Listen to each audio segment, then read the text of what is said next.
So you did a special case of this in one of your previous submission problems where you were looking at Z cross R. So taking existing groups G and H, we can form this new group, which as a set is the Cartesian product of the two sets, so i.e. the set of all ordered pairs. Okay, that you already know about from first year maths fundamentals, Cartesian product of two sets, set of all ordered pairs. This has a very natural group structure, which is built component-wise from the two group operations. Okay. So we can define a group operation, what turns out to be a group operation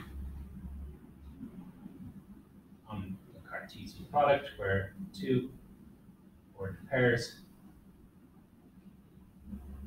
definition of the product between them is you use whatever the group operation is on the first components and whatever the group operation is on the second components. You build a new group consisting of ordered pairs of elements, and the definition of the new operation, which we haven't given a symbol to here, just the product of two elements from the Cartesian product, is whatever the group operation is in the first components and whatever the group operation is in the second components. Okay. So proposition 9.13, which we discussed yesterday, is this is a group. And there's several things about it which are very natural. In case of the group operation, we claim is a natural definition. The identity is extremely natural in that the identity in, okay, and this is called the direct product, the external direct product. The meaning of the word external here for make is just the direct product. The identity in the direct product is exactly the ordered pair of the two identities. So whatever the identity is from G, paired with whatever the identity is from H. The other crucial thing is inverses. So it's extremely natural that the inverse of an ordered pair is the ordered pair of the inverses. It's extremely natural. And group operation is associative. It's associative because the dot is associative and the circle is associative. The associativity of the two component operations implies the associativity of the new operation of the ordered pairs. Okay. So that was that. So a couple of examples, concrete examples shown in the notes. And let's just look at these. Or any questions about the definition, first of all? So just a couple of main points from the proof that we discussed. Okay. So let's look at a couple of the examples he offers. Well, one of the examples, the first example is the first submission problem we did, which was, I think, Z cross R star or something. I think it was. We added to group Z cross R star. But here, well, okay, the familiar group of vector store, you would have met it a lot of times in your second year as the vector space, R2 or VR2, Stephen would have called it. The vector space consisting of all ordered pairs of real numbers. And this new operation, how you add ordered pairs, is, well, you use the pre-existing addition from each copy of R. Happens to be the same thing you're taking the direct product of. But this is the pre-existing addition that's in R. This is the new addition that's in R2. So although you mostly met that and thought about that in terms of vector spaces, but if you strip out the scalar multiplication, just consider the addition, it has a group structure. The identity element is the identity from R paired with the identity from R, 0, 0. And the inverse of AB, well, we're talking about an additive type operation, so the inverse is the negative. So it's the pair of additive inverses of the individual entries. Another smaller, okay, so that's a big infinite example. Smaller contained finite example is just take Z2, which is the integers mod 2 under addition. There isn't too many of those, just 0 and 1. It's the binary addition system. 0 0 plus 0 is 0, 0 plus 1 is 1, 1 plus 1 is 0. But you can form Z2 cross Z2, and this suddenly now is a 4-element group, because there's 4 possible ordered pairs. And the addition operation defined according to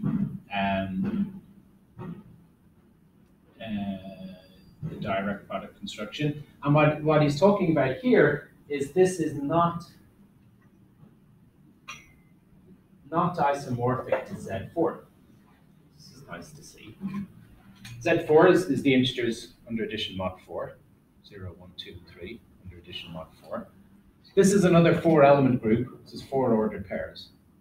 But we can see straight away that they're not isomorphic. Z4 is cyclic, the generator 1, also generated by 3 as well, but it's a cyclic group, generated by 1, because every element is some multiple of 1. 1 plus 1, 1 plus 1 plus 1, etc. But you see, everything in Z2 must have order 2. That's what he states here. Every element AB in Z2 cross Z2 has order 2. Because if you take anything and add it to, take any ordered pair from Z2 cross Z2, add it to itself. So you have A plus A and B plus B. But within Z2, A plus A is always 0. There's only 2 options for the A, 0 or 1. So every element has order 2, therefore there are no generators for the whole group, because there's 4 elements in it. So we can see with a little bit of thought, reasoning about the orders of the elements that these are not isomorphic. Because if they were isomorphic, the order of an element here, or the order of an element in this group would be the same as the order of its image in that group. So there can't be this 1-to-1 and 1-to mapping between the two, because you'd have to be able to observe the same orders of elements in both groups. In Z4, we've got at least one element of order 4. But in Z2 plus Z2, we have no elements. So they can't be isomorphic. They're different groups. Now, it's not too astonishing that we can take this construction and extend it. Okay? So we can extend to a direct product. Does it keep it finite? Yeah, it keeps it finite. To a direct product, all the time external, of any finite number of summands.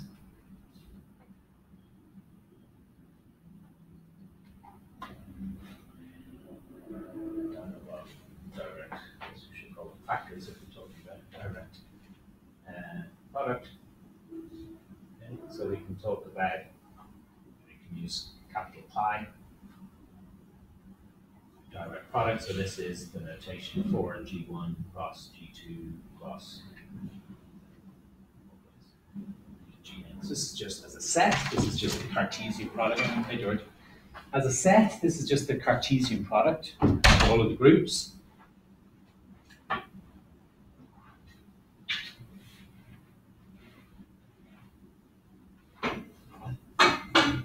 GI is an element of capital GI. And it's clear how to define the group operation on this. You do it component-wise. Yeah. So the group operation, if you've got 2 vectors, G1 up to Gn times an H1 up to Hn, the definition of the product operation between those 2 elements of the Cartesian product, it's just the vector. It's the vector of the product. So G1 H1, G2 H2, all the way up as far as Gn. Okay. It's basically doing with any number of factors what we did with 2 factors.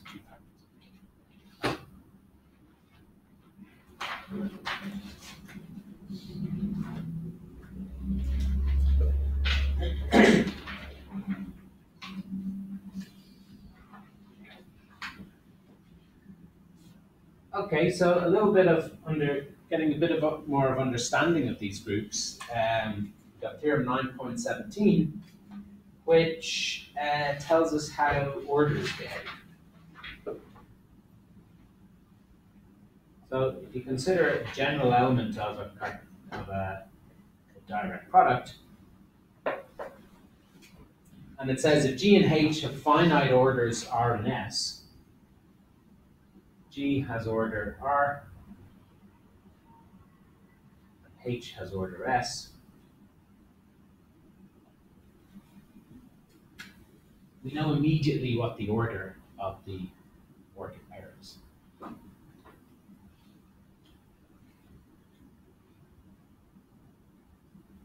The order of GH in the direct product is this is the least common multiple of the individual orders.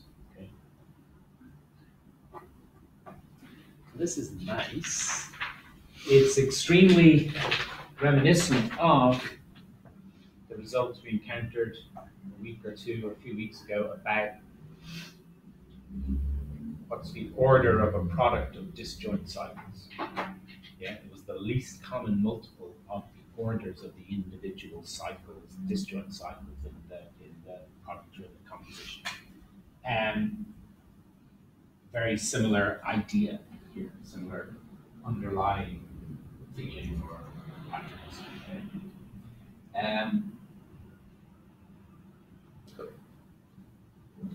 Yeah, so how does he prove this? So he lets M equal the least common multiple of R and S. And does he name the complementary factors? This is right. So what happens when you take the ordered pair GH and raise it to the power M? Of course, what we mean by that is GH multiplied by itself M times. So that's the ordered pair of individual powers, G to the N, or H to the N. Okay, so this is just performing the group operation in the direct product N times. But you see, N is a multiple of the order of G, and it's also a multiple of the order of H. So you could re-express this. So R was the multiple of order of G, so this would be G to the R to the M prime to the M R, M subscript R, which is just M divided by R. And you could write this as HS to the MS. So actually MR is actually equal to M divided by R. MS divided by S. I should have just written them like that. The point is, these are definitely integers. They're not fractions because n is the least common multiple of R and S. So n is a common multiple, so when you divide it by R and S, you get integers. But G to its order, of course, gives the identity in G. H to its order is the identity in H. So that is equal to the identity in the direct product.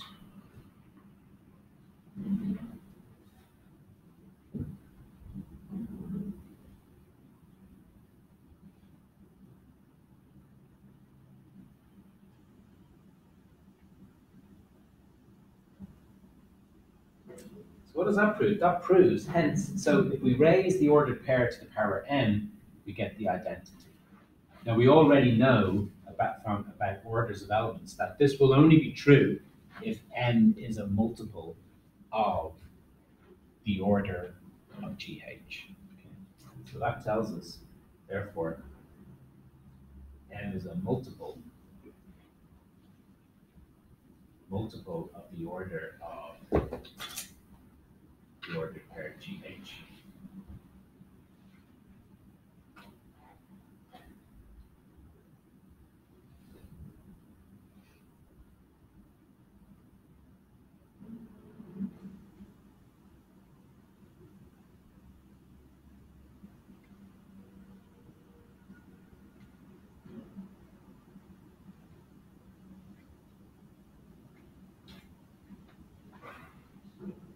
And if we, so sticking with his notation in front, if we let n equal to the order of GH, well, it basically comes from the same set of equations. Then G to the H to the N will be equal to the identity, G plus H, but that's equivalent to saying G to the N, H to the N is equal to G H. And that's equivalent to saying g to the n is equal to e to the g, and h to the n is equal to e to the h.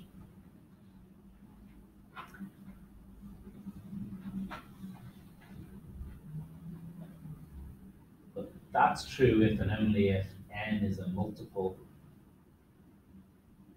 of r, and n is a multiple of s, okay? Because r was the order of g, and s was the order of h. So if you're looking at g to the power n being the identity and h to the power n being the identity, that can only be true if this exponent is a multiple of r and a multiple of s. So that's true. That's equivalent to saying n is a common multiple. Common multiple of r and s. But we already know, we know from number theory last year, that a multiple, any common multiple is a multiple of the least common multiple.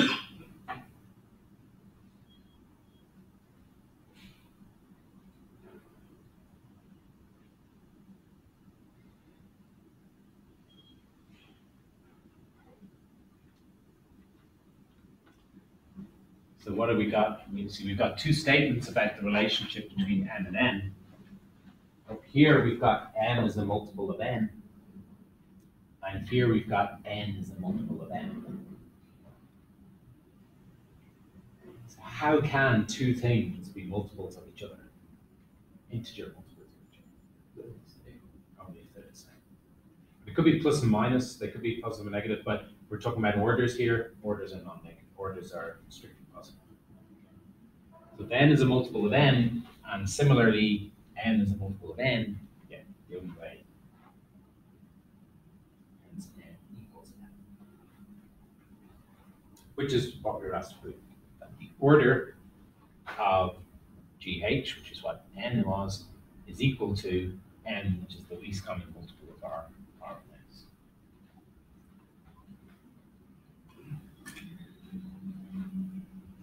Corollary 918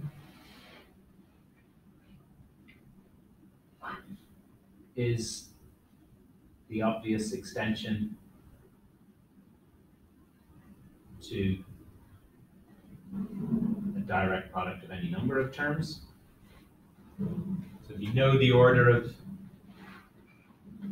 if you've got an element of the direct product and you know the orders of the individual components, the order of the tuple is the least common multiple of all the individual orders.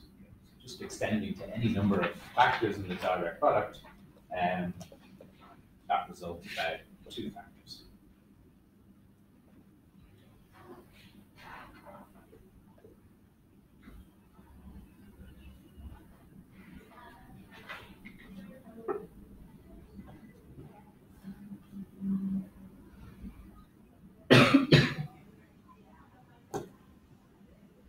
So for instance, for an example, he gives here example 9.19. Just sticking in some numbers. Consider Z12 plus Z60. Consider the element 856 of that. The order of 8 in Z12 is 4. That's because the greatest common divisor of 8 and 12 is 4. Remember, this is in these, the operation in these individual groups is addition. Yeah, unless it's adorned with the asterisk, so the multiplication sign, that's when it's the multiplicative group. But when it's unadorned, it's just the additive group. So 4 times 8. So when you're saying the order of 4, but 8 to the power 4 in this group is 4 times 8. It's a multiple because it's an additive. 4 times 8 is 13. 2. No, sorry. The GCD is 4, so then you divide the order of the order of the group by that 4, and that gives you the order. Sorry, excuse me. So that was the previous result about these cyclic groups. So the order is 3. 3 times 8 is 24, which is a multiple of 12. So 24 is equivalent to 0. And the order of 56 and Z60, so we said it's 15. So the greatest common divisor of 56 and 60 must be 4. So 65 by 4 is 15. So you've got something order 3 paired with something order 15. Well, the least common multiple of 3 and 15 is 15. 15 is already a multiple of 3. So the least common multiple of the pair is 15. So therefore, this element has order 15 inside here. Which is by no means immediately obvious when you look at, 56 and try and judge the order here. Okay.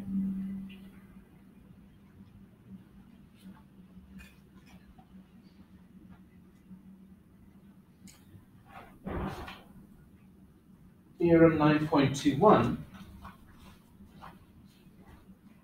is very nice. It's very general. Well, sorry, it's not general. Specific, but it deals with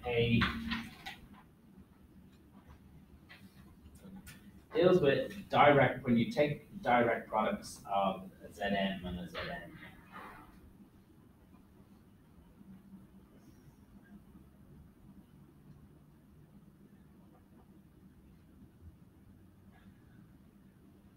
The direct product of Zm with Zn, direct product of these two cyclic groups, the order of this group, the size of it is m times n.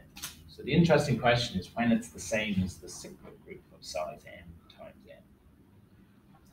And it says that the two are isomorphic if and only if the GCD of m and n is 1. If and only if the two are co-prime.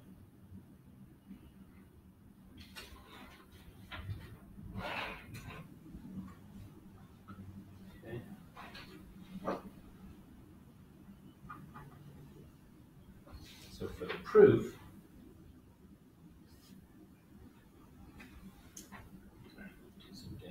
so it's an if and only if statement. He proves it in 2 directions. So first going to prove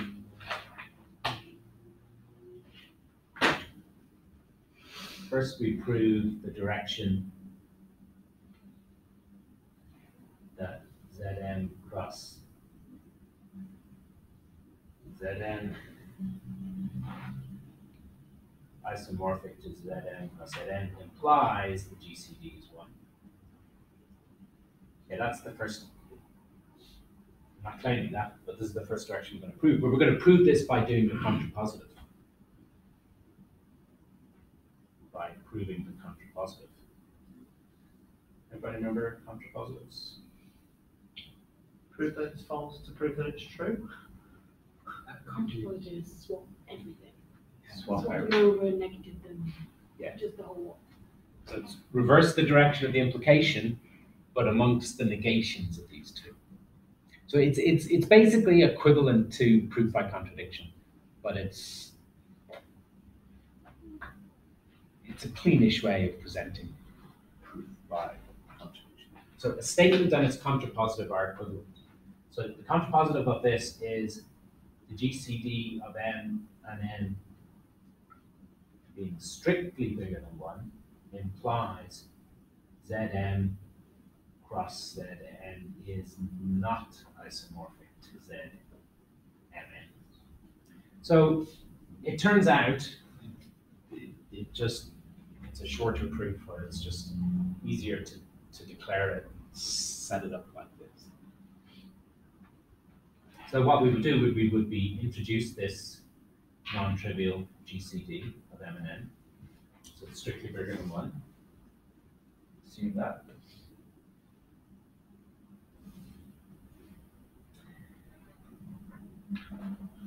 Yeah, and he basically says, notice that the number which is the product mn divided by d, okay, well this is certainly an integer.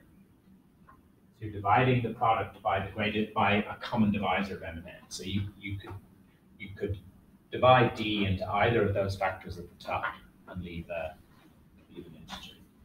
And that's the point. Mn divided by d, you could either write it as like this, or like this,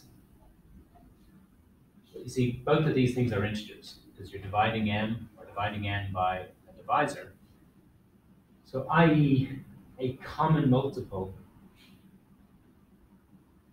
it's a common multiple of m and n.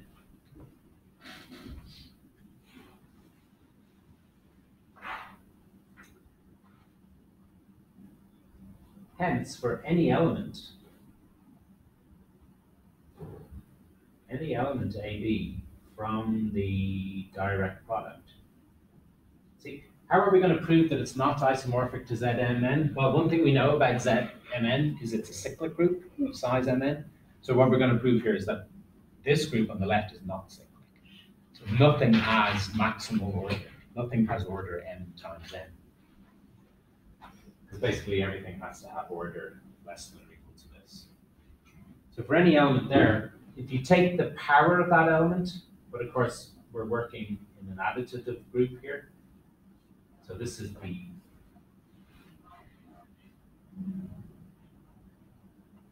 That's the Mn over D power of that element, where it's the multiple of that element.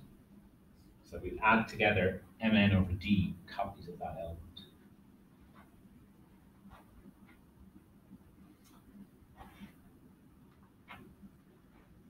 Well, that's going to be equal to, so for A is within Zn, so I want this, so that's N over D times N times A, and M over D times N times B, but that must be 0, 0. Why? Because you see A is an element of Zn, B is an element of Zn. So the order of A must be a divisor of M. The order of B must be a divisor of N. But you're taking powers or multiples of them, which are multiples of M, multiples of N. So that makes them both 0.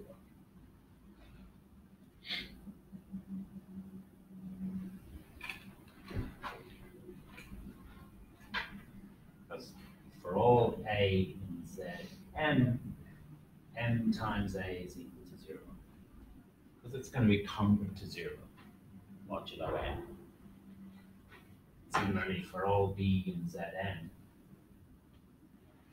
NB is going to be equal to 0, or congruent to 0, modulo N. But we're doing even more than that, we're taking extra multiples of those, so they're still 0.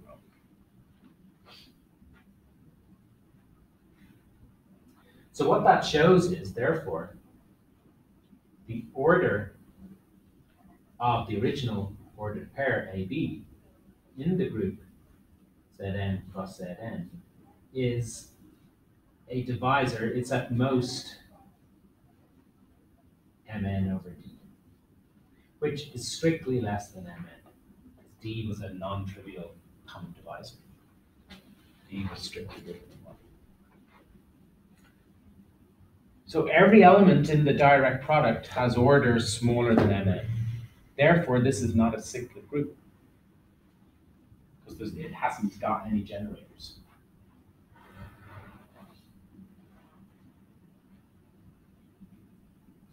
It's not cyclic because the size of this is n times n. That's the size of the Cartesian product, 2 sets. But every element has got order strictly less than that. So no element can successfully generate all the elements. It's not cyclic, and so not isomorphic.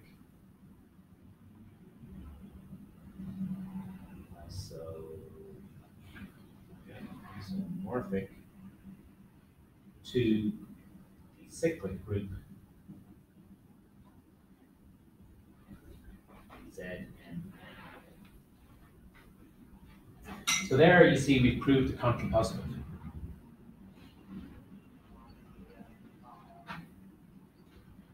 If GCD is not 1, the groups are not isomorphic. So that proves that if the groups are isomorphic, the GCD is 1.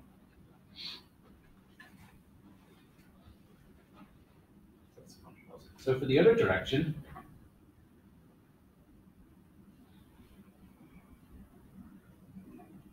if the GCD is 1, so this is going the other direction of the theorem. Well, what am I saying?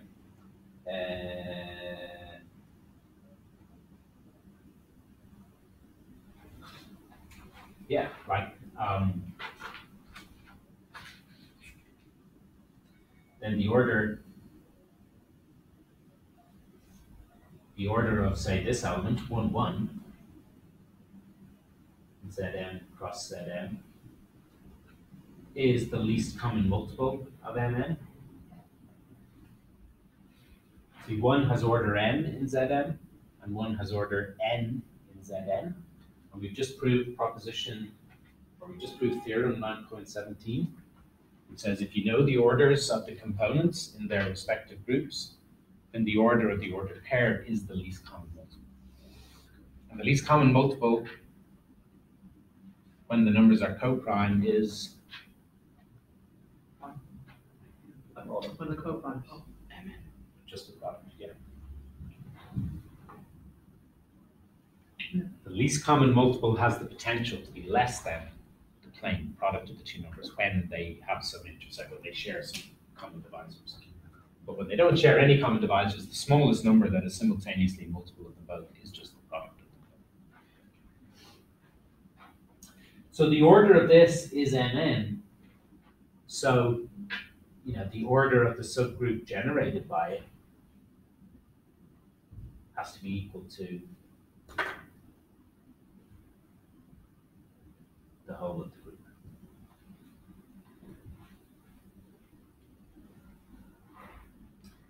I.e. Zn plus Zn is cyclic of order Mn. So sorry, just I skipped over some of the logic there. The order of this element is Mn, so the size of the cyclic subgroup generated by it is Mn. But this is all taking place within the ambient group of Zm cross Zn, which has order Mn. So therefore, this cyclic subgroup must be all of it. Okay. The number of things in this cyclic subgroup generated by this element is equal to the order of the element, by definition, which is Mn. But this subgroup is living inside this group, which has order Mn. So it's as big as the group containing it, so it must be the group containing it. So that proves that Zn cross Zn is cyclic of order Mn, i.e. that it's isomorphic to Zn.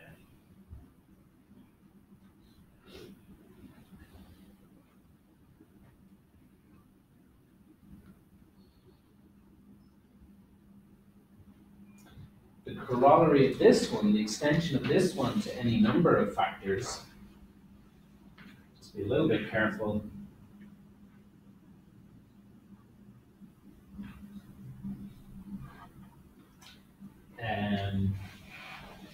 If you've got a bunch of integers, for integers n1, n2, up as far as nk, the direct product of all of the z's is isomorphic to the cyclic subgroup of size, the product of all the n's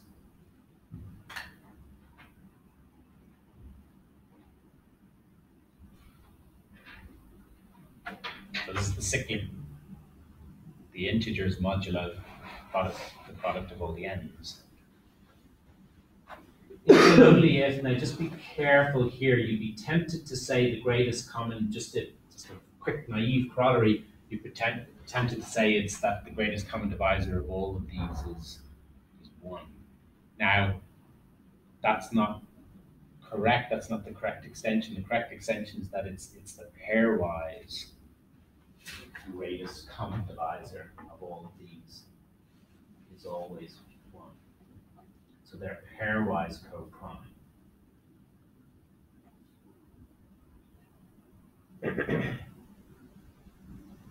So for every pair of numbers that you choose from this are co-prime. So the set of numbers is completely co-prime. That's different from saying that the greatest common divisor to all of them is 1. Because you could have pairs of them that do have non-trivial common divisors, but still in all of them there'd be no common divisor.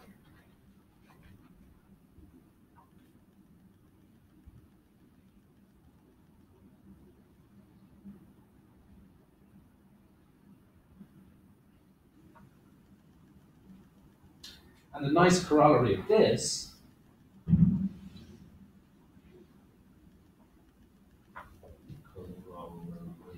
is,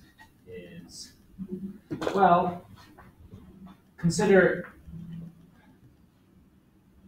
any Zn, any cyclic group of order some size.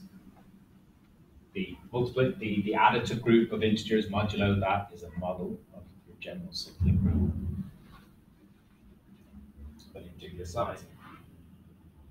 If we look at the prime factorization of that n, remember back in number theory we did lots of this. Every fundamental theorem of arithmetic, every integer can be written uniquely, really, as a product of powers of primes. Pi are the primes dividing n. The alpha I are these positive exponents. Exponent on each of the primes as it divides n.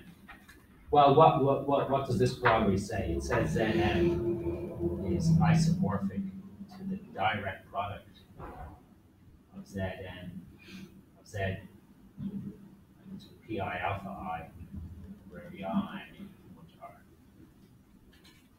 So this is how your general cyclic group of size n can be thought of as a direct product of smaller cyclic groups.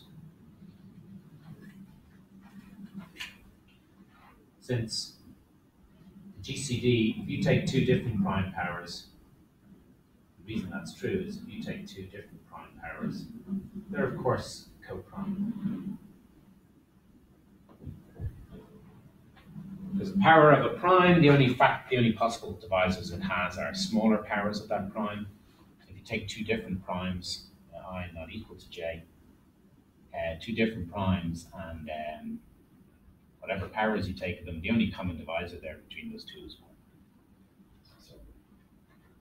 So all these different powers of primes are pairwise co-prime. So that means we can decompose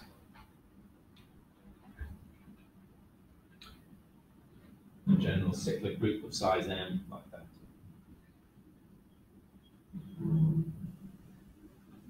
There's a remark, he makes a remark about chapter 13. We can teleport forward to one of the later results in the course we'll be doing kind of midway through the 2nd term. In fact, any finite abelian group looks like this kind of thing. Now, see, in this expression here, just NB, the PI are all different.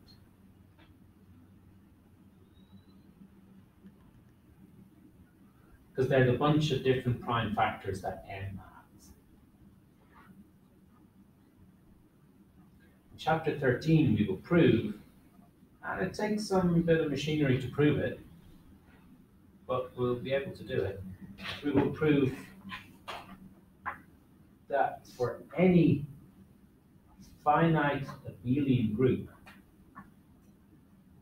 G. Now, we mentioned a few times that the universe of groups is large and complicated, not fully understood. But one class of groups that are completely understood, in a way, are finite abelian groups. Because any finite abelian groups can be expressed isomorphically as a direct product of groups of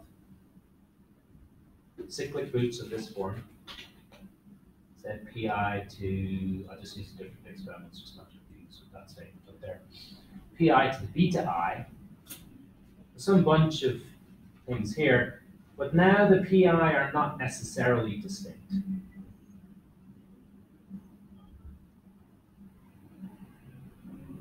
Okay, so you could have repeated, like you could have inside this direct product, you could have like a Z4 cross Z4 cross Z60, things like that, different factors like that in the direct product. So this is one really nice example of a classification result.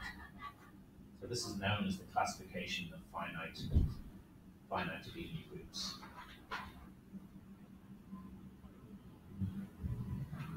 Classification of finite abelian groups.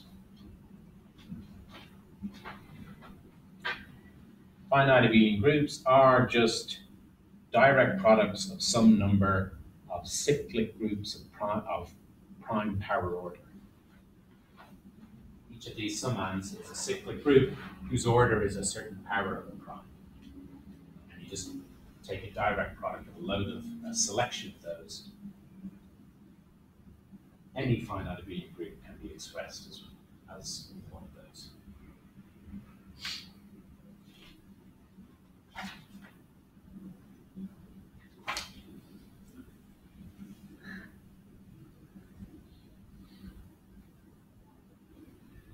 I've gone up to internal direct products.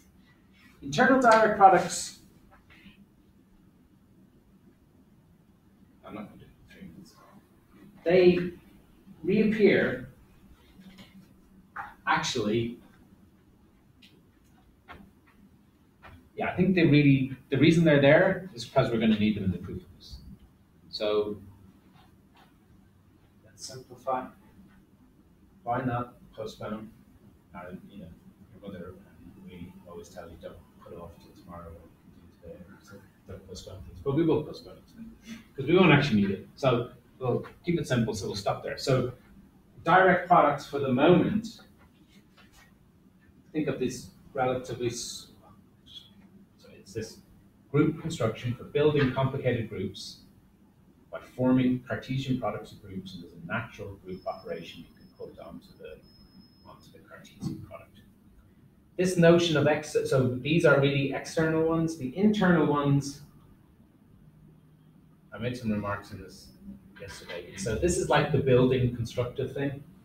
You take a load of ingredients, a bunch of these, glue them all together using the Cartesian product construction. This builds a bigger, more complicated group. So the internal direct product is where you begin by looking at an existing complicated group. And by investigating its subgroups, there are certain conditions that when they hold, it's true to say that the big group is the direct product of some of its smaller subgroups. Internal direct products are when you may, by looking at a certain group, you may discover that it is, in fact, the direct product of 2 or more of its subgroups. So it's kind of going in it's not building something, it's looking at something complicated and recognizing that it is built out of something simple. I mean, you should read through it, but